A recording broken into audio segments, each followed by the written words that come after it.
kan, terutama sekali apabila kita membuat rakyat mengambil risiko.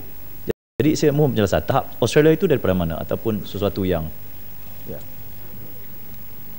Terima kasih Balik Pulau. Okey, terima kasih Balik Pulau. Ada tapi 4 minit, saya Wan. sorry 4 minit. Okey, saya pun tak pasti mana tahap itu datang. Tapi saya di Australia, dia ada beberapa syarat.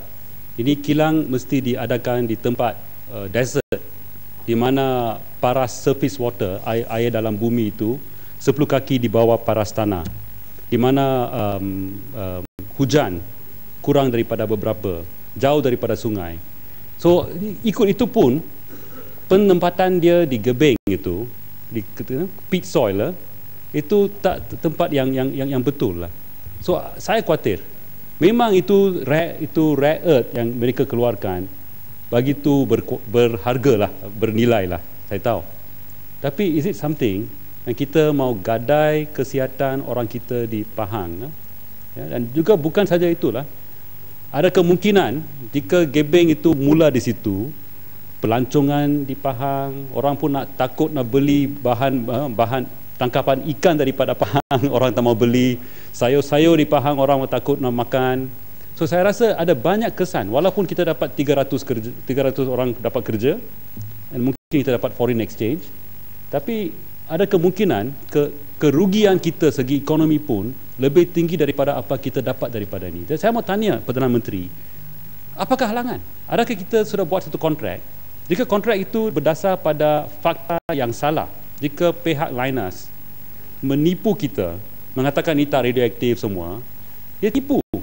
Jadi itu kontrak yang dibuat dengan dia, tak perlu kita hormati. Kita katakan, you tipu kita buat ni kontrak, so sekarang kita buang you saja, tak perlu kita bayar apa-apa pempasan. Ataupun boleh bayar pempasan sikit lah, okey lah, lagu hati. Apakah halangannya?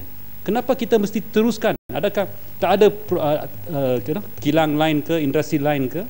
Saya mahu tahu kenapa kerajaan tak nak tolak ansur ni, rakyat takut, ini demokrasi rakyat takut, hentikan.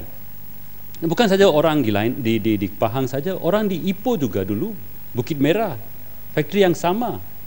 Berapa orang sana lawan, mereka tak suka itu. Mereka kata ada banyak orang, sampai sekarang mereka mengadu ada lebih kanser di kawasan Bukit Merah itu, Kampung Baru Bukit Merah, daripada lain tempat di Perak. Sampai sekarang mereka tak suka itu. You know, so saya tak tahulah kenapa kita tak boleh tolak saja ini. Itulah, terima kasih. Tatan.